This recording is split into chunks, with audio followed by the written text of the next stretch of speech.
তার মধ্যে কিয়ামতের আলামত আমরা শুরু করেছি। আমরা 9 নাম্বার পর্যন্ত বলেছিলাম। কিয়ামতের যে আলামত, ছোট ছোট আলামতগুলো, সেই ছোট ছোট আলামতের 10 নাম্বার শুরু হচ্ছে। আল্লাহ তাআলা আমাদেরকে এগুলো শোনার, বোঝার এবং আমল করার তৌফিক দান করুন। 10 নাম্বার আলামত, রসুল করিম সাল্লাল্লাহু আলাইহি ওয়াসাল্লাম ইরশাদ করেন যে সাক্ষ্য গোপন করা হবে, মিথ্যা সাক্ষ্য দেওয়া হবে। মিথ্যা সাক্ষীর কারণে অনেক নির্দোষ মানুষ দোষী সাব্যস্ত হয়ে, ওরা নিরপরাধ মানুষ দোষী সাব্যস্ত হবে। সাক্ষ্য বেচা কিনা হবে, বিক্রয় হবে। ম্যাজিস্ট্রেট যখন জিজ্ঞেস করে, আপনি বলুন, যাহা বলিব সত্য বলিব, সত্য বলিয়া মিথ্যা বলিব, এই কথা বলার পরেই সাক্ষী কিন্তু মিথ্যা কথা বলে। আমরা দেখি যখন পঞ্চায়েত কমিটিগুলো তারা বিচার আচার করে, অধিকাংশ পঞ্চায়েত কমিটির চেয়ারম্যান, সেখানকার সদস্যবৃন্দ, তারা আগের রাতে টাকা পয়সা খাইয়া পরের দিন গোটা বিচারটাই উল্টো করে দেয়। এতে নিরপরাধ মানুষ আরও জুলুমের শিকার হয়। নবীজি বলেন, এমন একটি সময় আসবে এভাবে মিথ্যা সাক্ষ্য দিবে, সাক্ষী বেচা বিক্রি হবে, সে টাকার কাছে নিজের সব কিছু বিক্রি করে দেবে। প্রিয় হাজরিন, এটা কিয়ামতের একটা ছোট আলামত, এটা কিয়ামতের একটি আলামত। 11 নাম্বার, মূর্খতা বৃদ্ধি পাবে, জাহেলিয়ত বৃদ্ধি পাবে, মূর্খতা বৃদ্ধি পাবে। মূর্খতা বৃদ্ধি পাবে, কিন্তু আমরা দেখছি মূর্খতা তো বৃদ্ধি পাচ্ছে না, বরং পড়াশোনার অধিক হারে বাড়ছে। এক সময় MA pass, inter pass, degree pass, SSC pass, এই ধরনের গোটা গ্রামে, গোটা থানায় 2-4 জন পাওয়াটা কঠিন। এখন প্রতি ঘরে ঘরে MA pass, degree pass, honours masters pass পড়ুয়া হাজার হাজার মানুষ আছে না নেই? তো রসুল করিম সাল্লাল্লাহু আলাইহি ওয়াসাল্লাম 1500 বছর আগে বলেছে মূর্খতা বৃদ্ধি পাবে। তাহলে আমরা যে লেখাপড়া শিখছি, এই লেখাপড়া একটা শিক্ষা আর একটা সুশিক্ষা। আল ইলমু নূরুন, ইলম হচ্ছে আলো, জ্ঞান হচ্ছে আলো। সে নিজে আলোকিত হবে, সে দেশ, সমাজ, পরিবারকে আলোকিত করবে।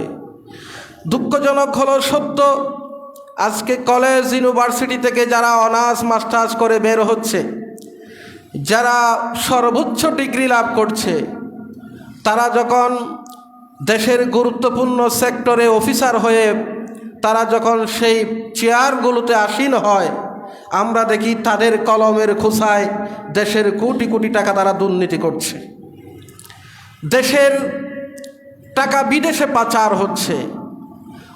তাহলে সে যে লেখাপড়া শিখেছে, ওই লেখাপড়া আল ইলমু নূরুন যেটা বলেছে, এই লেখাপড়া আসলে শিক্ষা না, এটা সুশিক্ষা না, এটা কেবলই মাত্র শিক্ষা। আজকে বলুন, আপনারাই বলুন, সমাজে যারা মূর্খ মানুষ, যাদের পড়াশোনা নাই, লেখাপড়া নাই, তারা কি বেশি দুর্নীতি করছে, না যারা উচ্চশিক্ষিত মানুষ তারা বেশি দুর্নীতি করছে? যারা বেশি পড়াশোনা, লেখাপড়া যাদের বেশি, তারাই বেশি দুর্নীতিবাজ। তাহলে এই লেখাপড়ায় কাজ হবে না। নবীজি যে লেখাপড়ার কথা বলেছেন, সেই লেখাপড়ার মধ্যে নীতি নৈতিকতা থাকতে হবে, আদর্শ থাকতে হবে। ওই লেখাপড়ার সাথে কোরআনের সাথে সম্পর্কিত হবে।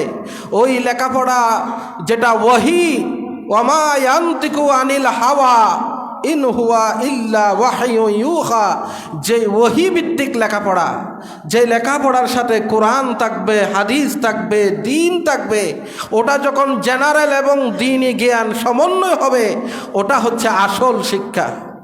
জোরে বলুন না সুবহানাল্লাহ। ওই শিক্ষার কথায় আল্লাহ পাক বলেন, ইকরা বিসমি রাব্বিকাল্লাযী খালাক। লেখাপড়ার সাথে তার রবের সাথে সম্পর্ক থাকতে হবে। আজকে কলেজ ইউনিভার্সিটিগুলো যদি জেনারেল শিক্ষার পাশাপাশি কোরআন শিক্ষাটা বাধ্যতামূলক করা হতো, দিন শিক্ষাটা যদি বাধ্যতামূলক করে দেওয়া হয়, ওই অফিসার একদিকে কোরআন শিক্ষায় শিক্ষিত হবে, আরেকদিকে জেনারেল শিক্ষায় শিক্ষিত হবে। ওই অফিসার যখন ওয়াসায় বসবে, অফিসার যখন সচিবালয়ে বসবে, থানায় বসবে, ম্যাজিস্ট্রেট হবে, তাহলে তার মাধ্যমে দুর্নীতি করার সম্ভব হবে, কারণ তার ভিতরে পরকালীন ভয় ঢুকে গেছে। বিচারপতি, তুমি আজকে বিচার করছো, আরেকদিন তোমার বিচারও হবে কি না? হবে। এই লেখাপড়ার কথা বলছে। আজকে সেই লেখাপড়ার দিক থেকে মানুষ দূরে। পড়ালেখার উদ্দেশ্য হচ্ছে যে আমি অনার্স মাস্টার্স পাস করব, একটা ভালো চাকরি করব, ভালো চাকরি করে টাকা ইনকাম করব, এই হচ্ছে লেখাপড়ার উদ্দেশ্য। লেখাপড়ার আসল উদ্দেশ্য কিন্তু এটা নয়। লেখাপড়ার মূল উদ্দেশ্য হচ্ছে নিজে আলোকিত হব, সমাজকে আলোকিত করব, দেশকে আলোকিত করব। এখন আমাদের লেখাপড়ার উদ্দেশ্য হচ্ছে কমার্শিয়াল চিন্তা ভাবনা। এই কমার্শিয়াল চিন্তা ভাবনার লেখাপড়া দেশ, জাতি, সমাজ কখনো উন্নতি লাভ করবে না। 12 নাম্বার, মানুষের অন্তরে হিংসা বেড়ে যাবে। মানুষের অন্তরে হিংসুক, মানুষ বড় হিংসুক হবে, বড় কৃপণ হবে। বলেন তো, হিংসা বিদ্বেষ বাড়ছে না কমছে? ঘরে ঘরে হিংসা, ভাইয়ে ভাইয়ে হিংসা, বনে বনে হিংসা, সমাজে সমাজে হিংসা। হিংসা ব্যাপক হারে ছড়িয়ে গেছে। আমরা একজন আরেকজনকে সম্মান করছি না, একজন আরেকজনকে এহতেরাম করছি না। সেটার মূল কাজ দুইটা, একটা হলো হিংসা আর একটা হলো অহংকার। মনে রাখবেন, আসমান এবং জমিনে সর্বপ্রথম যেই অপরাধ, যে পাপ কাজটা সংগঠিত হয়েছে, সেটা হলো হিংসা। প্রথম কি? হিংসা। ওই যে মালউন ইবলিসকে বলা হয়েছিল তুমি আদমকে সাজদা করো, অর্ডার করেছেন কে? আল্লাহ তাআলা অর্ডার করেছেন তুমি আদমকে সাজদা করো।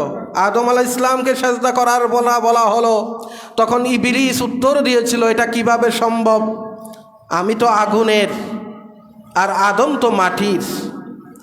আগুন ঊর্ধ্বমুখী, মাটি নিম্নমুখী। একটা ঊর্ধ্বমুখী জিনিস নিম্নমুখী মাটিকে সাজদা করবে, এটা তো হতে পারে না। তার দুইটা জিনিস কাজ করেছে, একটা অহংকার আর একটা হিংসা। এই জন্য আল্লাহ পাক সূরা ফালাকের মধ্যে আমাদেরকে বলছে, বলো বান্দা, ওয়ামিন শাররি হাসিদিন ইজা হাসাদ, তুমি আমার কাছে দোয়া করো আল্লাহ, তুমি আমাকে হিংসুকের হিংসা থেকে আল্লাহ রক্ষা করো, হেফাজত করো। আমি হিংসুকের হিংসা থেকে তোমার কাছে আশ্রয় প্রার্থনা করছি। হিংসা অন্তর থেকে বের করে দেন, অন্তরকে বড় করে দেন। বড় মনের মানুষ হন, ব্রড মাইন্ড হন। ইমানদার কখনো ছোট মনের মানুষ হতে পারে না, ইমানদার হবে বড় মনের মানুষ। নবীজি বলেন কৃপণতা বৃদ্ধি পাবে, ধনীরা হবে কৃপণ, ধনীরা হবে কৃপণ। কৃপণের সংজ্ঞা কি? কৃপণের সংজ্ঞা হচ্ছে যার কাছে আছে কিন্তু খরচ করে না। যার কাছে নাই খরচ করে না, সে তো কৃপণ হতে পারে না। যার কাছে আছে কিন্তু খরচ করে না। অনেক মানুষ দেখা যায় এরকম গুটি গুটি কৃপণ। বেশিরভাগ ধনী লোকের ক্ষেত্রে আমরা দেখছি ধনীরাই বেশি কৃপণ হয়ে যাচ্ছে। আল্লাহ তাআলা তাদেরকে যথেষ্ট দিয়েছে, আপনি দেন। আপনি একদিকে দিবেন, আরেকদিকে আল্লাহ তাআলা বাড়াইয়ে দেবে। একটা হলো কৃপণতা, আরেকটা হলো অপচয়। যতটুকুন লাগবে ততটুকুন খরচ করেন, অপচয় করা যাবে না, কৃপণতাও। আল্লাহর হাবিব বলেন আল বখিলু আদুফুল্লাহ আস-সাখিয়ু হাবিবুল্লাহ। যারা দানশীল, যারা উদার, যারা ব্রড মাইন্ডের মানুষ, তারা আল্লাহর বন্ধু। আর আল বখিলু আদুফুল্লাহ, আর যারা কৃপণ, ছোট মন মানসিকতা, তারা আল্লাহর শত্রু। বখিল আল্লাহর শত্রু, আর দানশীল মানুষ আল্লাহর বন্ধু। নবীজি বলেন 13 নম্বরে প্রতিবেশীর সাথে দুর্ব্যবহার করা হবে। এটা কিয়ামতের একটা ছোট আলামত। প্রতিবেশী আরেক প্রতিবেশীর নির্যাতনে অতিষ্ঠ হয়ে যাবে। প্রতিবেশীর সাথে দুর্ব্যবহার, আমি গত জুমার বোধহয় আগের জুমায় বলেছি, প্রতিবেশীর হক, প্রতিবেশীর অধিকার। প্রতিবেশী কাকে বলে? প্রতিবেশী যদি আপনাকে সার্টিফিকেট দেয় যে এই মানুষটা ভালো, নবীজি বলেন কোন মানুষ উত্তম? আল্লাহর হাবিব বলেন কোন প্রতিবেশী যদি আরেক প্রতিবেশীর ব্যাপারে বলে এই মানুষটা উত্তম, আল্লাহ পাক বলে তার জান্নাত যাওয়ার জন্য এই সার্টিফিকেট যথেষ্ট। সুবহানাল্লাহ বলেন না? প্রতিবেশী যদি বলে আপনাকে এই মানুষটা ভালো। আমি বলেছিলাম বুখারীর একটা হাদিস দিয়ে যে 2 জন নারী, একজন নারী খুব ইবাদত করে কিন্তু তার কথা কর্কশ, তার কথা কর্কশ, প্রতিবেশী তার ব্যবহারে অতিষ্ঠ। নবীজি বলেন সে বেশি ইবাদত করো জাহান্নামে যাবে। আরেকজন নারী এত বেশি ইবাদত করে না কিন্তু তার ভাষা মিষ্টি, প্রতিবেশী বলে যে মহিলাটা খুব ভালো, মানুষটা খুব ভালো, উনি খুব ভালো মনের মানুষ, মিষ্টি ভাষায় কথা বলে, সুন্দর তার ব্যবহার। আল্লাহর হাবিব বলে কম ইবাদত করেও মানুষটা জান্নাতে যাবে। প্রতিবেশীর ব্যাপারে আমাদেরকে সতর্ক থাকতে হবে। আপনার কারণে কোনো প্রতিবেশী যেন কষ্ট না পায় আপনার আচরণে।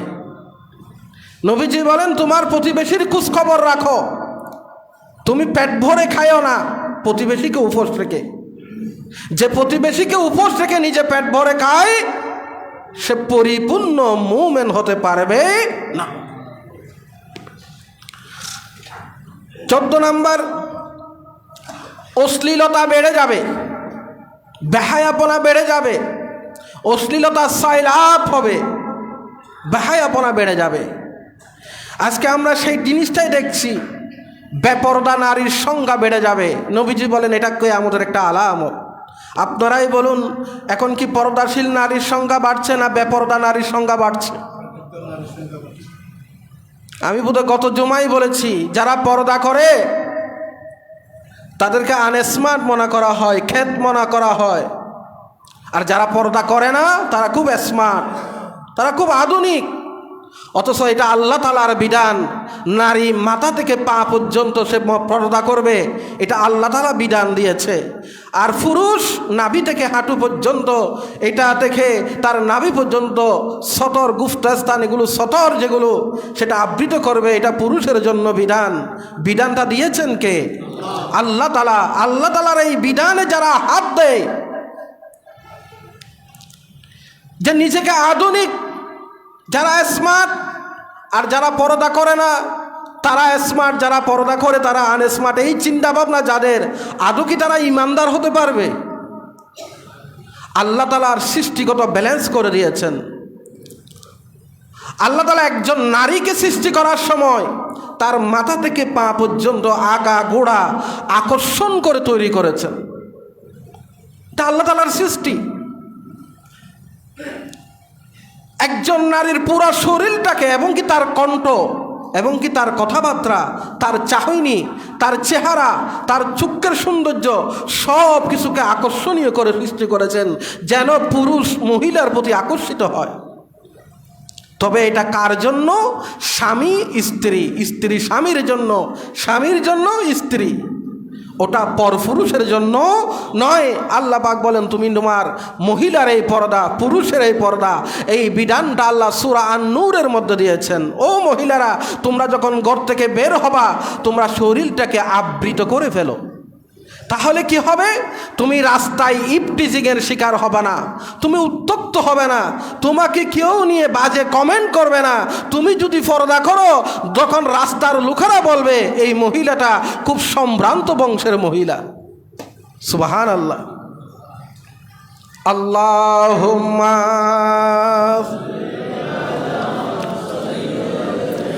মাওলানা মুহাম্মদ ওয়া আলা আলি সাইয়্যিদিনা। মাহে রজব আল্লাহর মাস,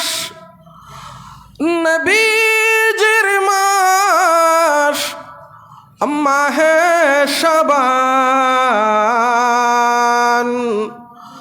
মহাসৌগত নিয়ে আসবে উম্মতের মাস মাহে রমাদান।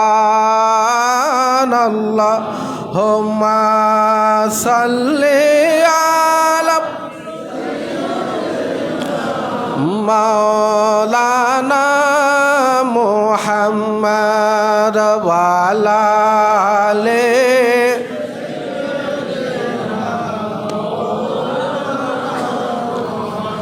আল্লাহর হাবিব বলেন, কিয়ামতের আরেকটা আলামত 15 নম্বর। আল্লাহর হাবিব বলেন, এমন একটা সময় আসবে যখন ভালো মানুষের কোনো দাম থাকবে না।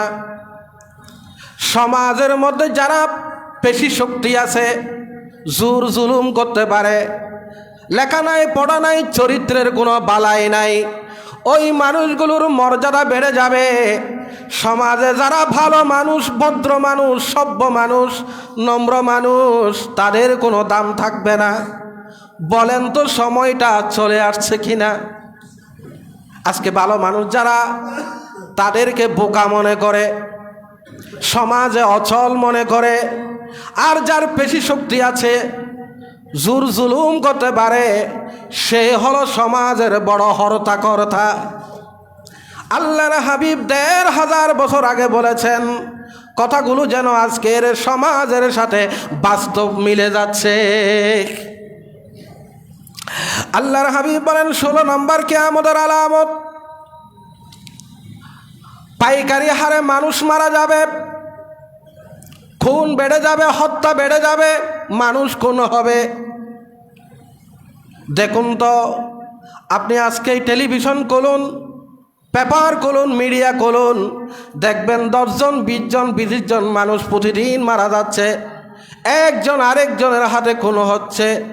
শুধু পরিচিত অপরিচিত নয়, আত্মীয়ের হাতে খুন হচ্ছে, বাবার হাতে মা খুন হচ্ছে, সন্তানের হাতে মা বাবা খুন হচ্ছে, স্বামীর হাতে স্ত্রী, স্ত্রীর হাতে স্বামী, প্রেমিক প্রেমিকার হাতে খুন হচ্ছে। এইভাবে পাইকারি হারে মানুষ মারা যাচ্ছে।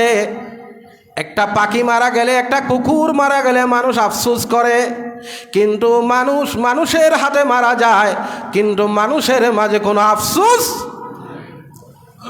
ফিলিস্তিনের মাঝে আজকে যে হাজার হাজার শিশুগুলোকে মারা হলো, হাজার হাজার মা বোনকে হত্যা করা হলো, গোটা ফিলিস্তিনের গাজা শহরটাকে ধ্বংসস্তূপে পরিণত করেছে। তারা পৃথিবীর সবচেয়ে সভ্য জাতি নিজেকে দাবি করে, তারা নিজেদেরকে মানবাধিকার নিয়ে তারা বেশি কথা বলে। ফিলিস্তিনে হামলা হয়, তাদের কোনো আফসোস নাই। কাশ্মীরে হামলা হয়, ইয়ামেনে হামলা হয়, সিরিয়া হামলা হয়, লিবিয়া শেষ করে দিল, আফগানিস্তান জাজরা করে দিল, ইরাকটাকে শেষ করে দিল, উইগুরের মুসলমানকে ধরে ধরে জবাই করে হত্যা করা হচ্ছে। মানবাধিকারে যারা নিজেদেরকে সবচেয়ে সভ্য দাবি করে, তাদের হাতে এইভাবে পাইকারিভাবে মানুষ কোনো হয়। পৃথিবীর কোনো নেতা, কোনো মোড়লের কোনো আওয়াজ নেই। আল্লাহর হাবিব বলেন, এভাবে মানুষ মারা যাবে, মানুষ খুন বেড়ে যাবে, মানুষ পাইকারিভাবে হত্যার শিকার হবে। 17 নম্বর কিয়ামতের আলামত, সমাজের মধ্যে জেনা বেবিচার বেড়ে যাবে। ঘরে ঘরে জেনা ঢুকে গেছে, বেবিচার ঢুকে গেছে। এক একটা টেলিভিশন এক একটা যেন জেনার কারখানা, এক একটা মোবাইল যেন জেনা বেবিচারের কারখানা। আজকের স্কুল কলেজ ইউনিভার্সিটিতে জেনা বেবিচারগুলো সাইলাপ হয়ে গেছে। বয়ফ্রেন্ড আর গার্লফ্রেন্ড, এগুলো যেন এখন একটা স্বাভাবিক বিষয়। আমাদের এদেশে 18 বছরের উপরে যদি ভিতরে 17 বছরে 16 বছরে বিয়ে হয়, এটার আইন আছে, তার শাস্তির ব্যবস্থা আছে, আছে না নাই? 18 বছর আগে যদি কেউ বিয়ে করে, দেশের শাস্তি আছে, রাষ্ট্রীয় আইন আছে। কিন্তু 18 বছরের পরে যদি ব্যভিচার করে, জেনা করে, পতিতালয়ে যায়, গার্লফ্রেন্ড আর বয়ফ্রেন্ড মিলে যদি জেনা ব্যভিচার করে, আমার বাংলাদেশে কোনো আইন ধরতেও তো পারবে না পুলিশ, কারণ এটার কোনো আইনেই নেই। তার মানে পরোক্ষভাবে এটাকে সমর্থন দেওয়া হচ্ছে। আল্লাহর হাবিব বলেন এমন একটা সময় আসবে দেশে জেনা ব্যভিচার বেড়ে যাবে। আল্লাহর হাবিব বলেন 18 নম্বর, বাজার নিয়ন্ত্রণ করা হবে। কিছু বড় বড় ব্যবসায়ী গোটা বাজার নিয়ন্ত্রণ করবে। বাজার ব্যবস্থা তাদের হাতে চলে যাবে। তারা যদি চায় বাজার বাড়াতেও পারবে, তারা যদি চায় কমাতেও পারবে। অর্থাৎ মাল্টিন্যাশনাল কোম্পানিগুলো, বড় বড় ফ্যাক্টরির মালিক যারা, এরা গোটা বাজার ব্যবস্থা নিয়ন্ত্রণ করে নেবে। বলুন, আমাদের দেশের যে নিত্য প্রয়োজনীয় দ্রব্যগুলো, এগুলো কি কমতেছে না শুধু বাড়তেছে? তো বাড়তেই আছে, সব ভাঙতেছে, কিন্তু বাজারের সিন্ডিকেট ভাঙতে পারতেছে না। গোটা বাজার ব্যবস্থা কিছু ব্যবসায়ীর হাতে জিম্মি। আল্লাহর হাবিব বলেন 19 নম্বর, আত্মীয়তার সম্পর্ক ছিন্ন করা হবে। ধনী আত্মীয় গরিব আত্মীয়র সাথে সম্পর্ক রাখবে না, কারণ তার প্রেস্টিজ নষ্ট হবে, সামাজিক স্ট্যাটাস নষ্ট হবে। গরিবদের সাথে সম্পর্ক কাট করে দেওয়া হবে। অথচ নবীজি বলেন যারা আত্মীয়তার সম্পর্ক নষ্ট করবে, কাবা শরীফের চৌকট ধরে যদি আল্লাহর কাছে দোয়া করে, ওই হাজির দোয়া আল্লাহ কবুল করবে। সামনে শবে বরাত আসতেছে। আল্লাহর হাবিব এই শবে বরাতের রাতের একটা হাদিস এরকম, আল্লাহ পাক 8 জন ব্যক্তির দোয়া কবুল করবে না। তার মধ্যে একজন হলো যে আত্মীয়তার সম্পর্ক নষ্ট করেছে, বোনের খবর রাখে না, ফুফুর খবর রাখে না, আত্মীয় স্বজনের খবর রাখে না। ওই বান্দাগুলো যদি শবে বরাতের রাতও দোয়া করে, আল্লাহ তার দোয়া কবুল করবে। আল্লাহর হাবিব বলেন 20 নম্বর, ফিতনা বেড়ে যাবে। ফিতনা বেড়ে যাবে। সকালে মানুষ মুমিন থাকবে, বিকালবেলা বেঈমান হয়ে বাসায় ফিরবে। সকালবেলা ইমানদার, বিকালবেলা বেঈমান। ফিতনা বেড়ে যাবে। নবীজির এই হাদিসটা বুখারীর কিতাবুল ফিতানের মধ্যে আছে। কিয়ামতের আগে আগে ফিতনার দরজা খুলে যাবে। তসবির দানা আছে না, ওই যে তসবিটা যদি ছিঁড়ে যায়, দানাগুলো একের পর এক পড়তে থাকবে। ঠিক তেমনিভাবে কিয়ামতের আগে আগে ফিতনার দরজা খুলে যাবে। একটার পর একটা শুধু ফিতনা বের হবে, ফেসাদ হবে। মুসলমানের মধ্যে ফিতনা ছড়িয়ে যাবে, এবং কি এক মুসলমান আরেক মুসলমানকে সালাম দেওয়া পর্যন্ত বন্ধ করে দিবে। জোরে বলুন না নাউজুবিল্লাহ। ফিতনা, চতুর্দিকে ফিতনা ছড়িয়ে যাচ্ছে। আল্লাহর হাবিব বলেন কিয়ামতের আগে 21 নম্বর আলামত, কিয়ামতের আগে ঈমান রাখা এত কঠিন হয়ে যাবে, হাতের তালুতে আগুন রাখা যেমন কঠিন, ঠিক তেমনিভাবে ঈমান রাখাটা কঠিন হয়ে যাবে।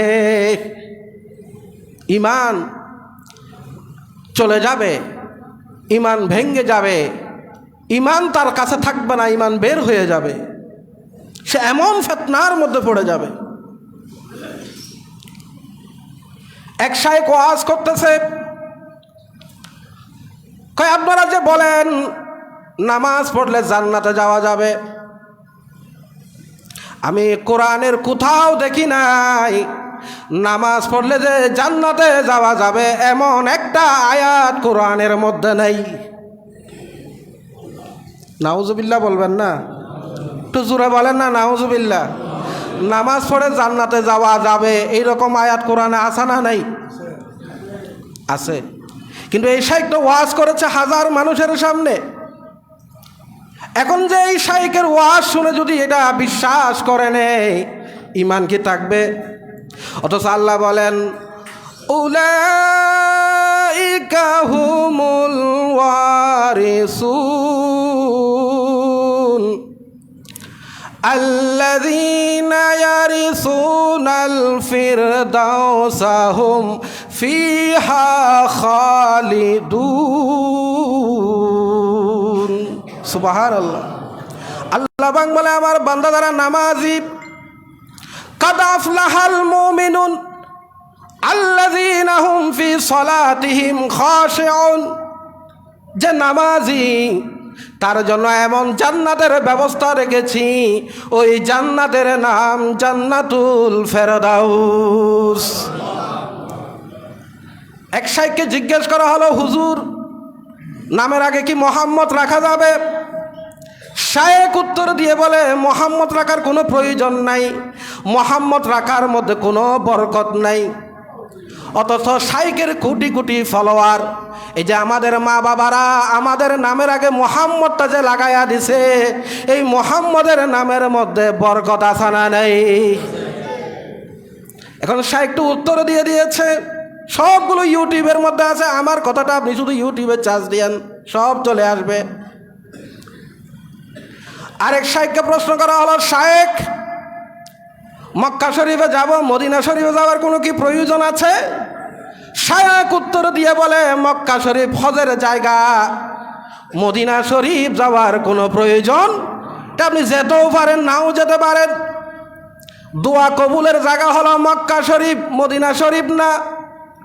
অথচ আল্লাহ পাক বলেন, ওয়ালাউ আন্নাহুম মিন যালামু আনফুসাহুম জাউকা ফাস্তাগফিরুল্লাহ ওয়াস্তাগফারা লাহুমুর রাসূল লাওয়াজাদুল্লাহ তাওয়াবার রহিমা। আমার বান্দারা, তোমরা মক্কা শরীফ থেকে মদিনা শরীফ চলে যাও, আর রসুলের দরবারে গিয়ে আমি আল্লাহর কাছে দোয়া করো। রসুল যদি তোমার পক্ষ হয়ে আমার কাছে দোয়া করে, সুপারিশ করে, আমি আল্লাহ ওয়াদা দিলাম তোমার জীবনের গুনাহগুলো মাফ করে দিব। ফাস্তাগফিরুল্লাহ, আল্লাহর কাছে ক্ষমা প্রার্থনা করো। আর যে রিয়াজুল জান্নাহ আছে, ওই রিয়াজুল জান্নাহ 2 রাকাত নামাজ পড়ো। যে রিয়াজুল জান্নাতে প্রবেশ করেছে, সে যেন জান্নাতে প্রবেশ করেছে। এখন যে এই শাইখ উত্তর দিয়ে দিয়েছে, মানুষ তো তার অনুসরণ করে, শাইখ নিজেও গুমরাহ, যার উত্তর শুনেছে তারাও গুমরাহ হয়ে যাচ্ছে। এই জন্য নবীজি বলেন, এমন একটা সময় আসবে ঈমান রাখাটা বড় কঠিন হয়ে যাবে। আমার কথা কি আপনারা বুঝতেছেন? আল্লাহর হাবিব বলেন,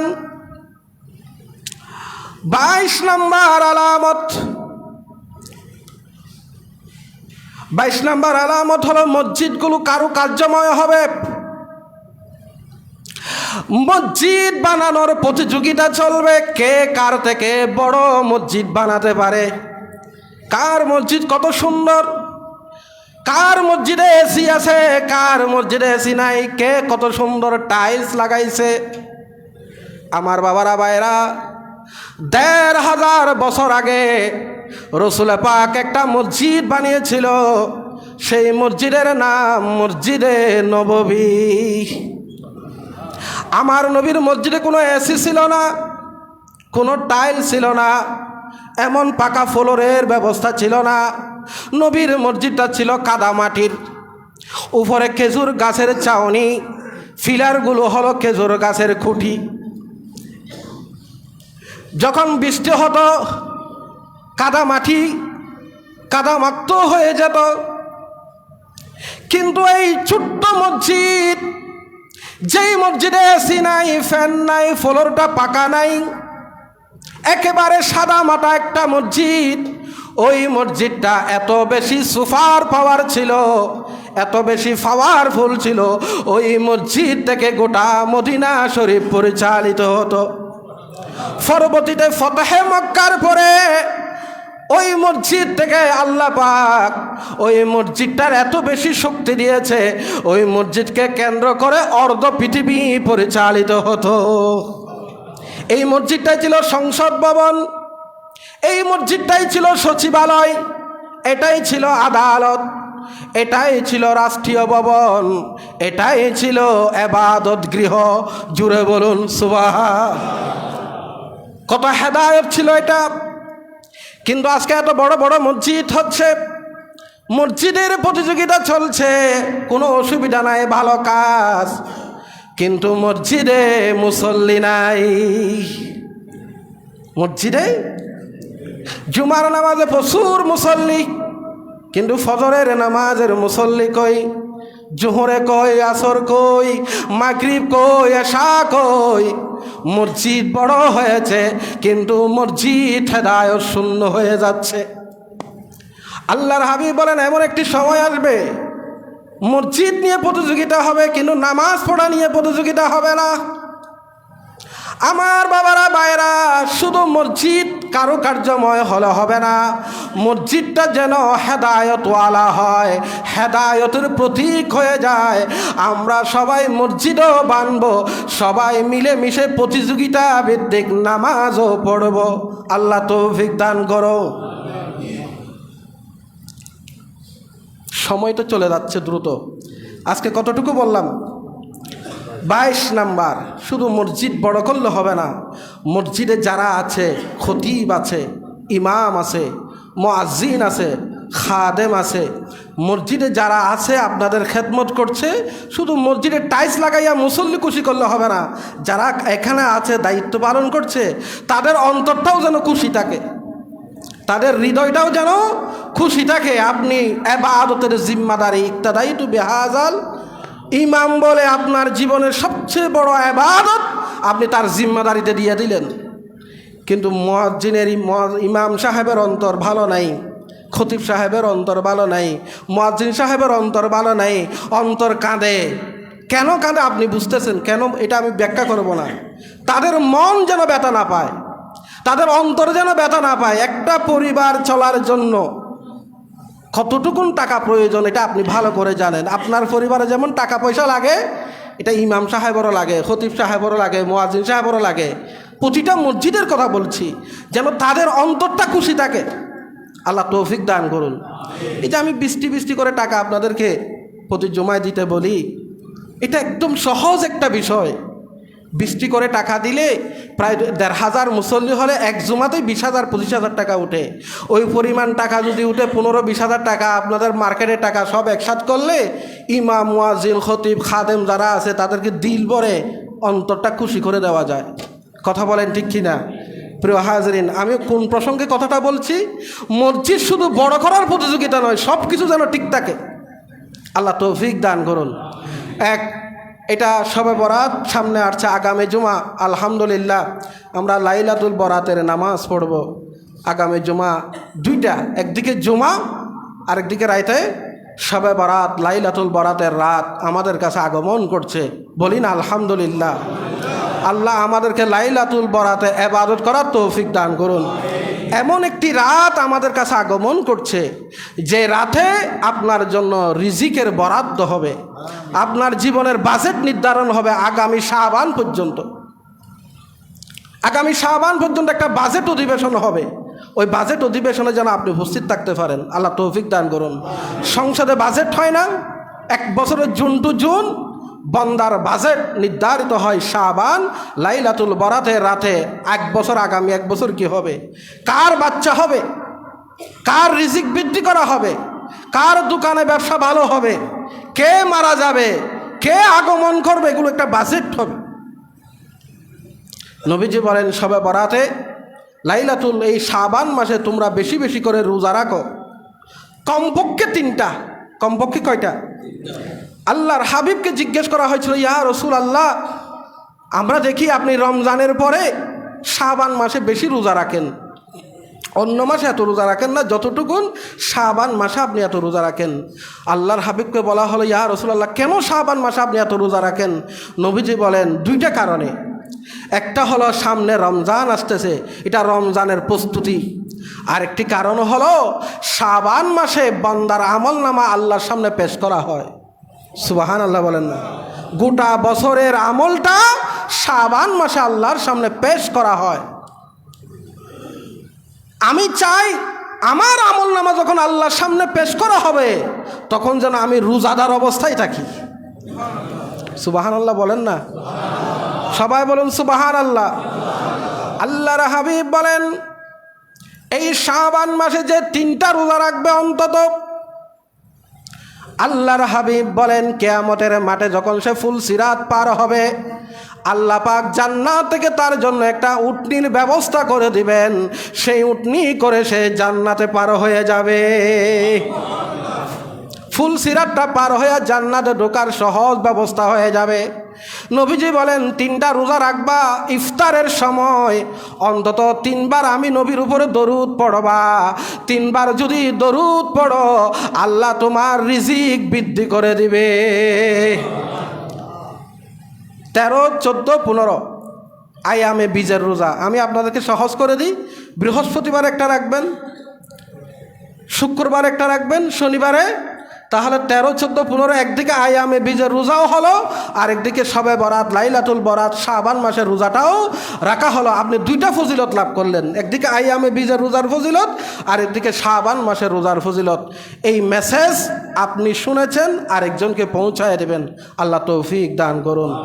ওয়া আখিরু দাওয়ানা আনিল হামদুলিল্লাহি রাব্বিল আলামিন। আসসালামু আলাইকুম ওয়া রাহমাতুল্লাহি ওয়া বারাকাতুহু। যারা সুন্নত পড়েন নাই সুন্নত পড়ে নিন।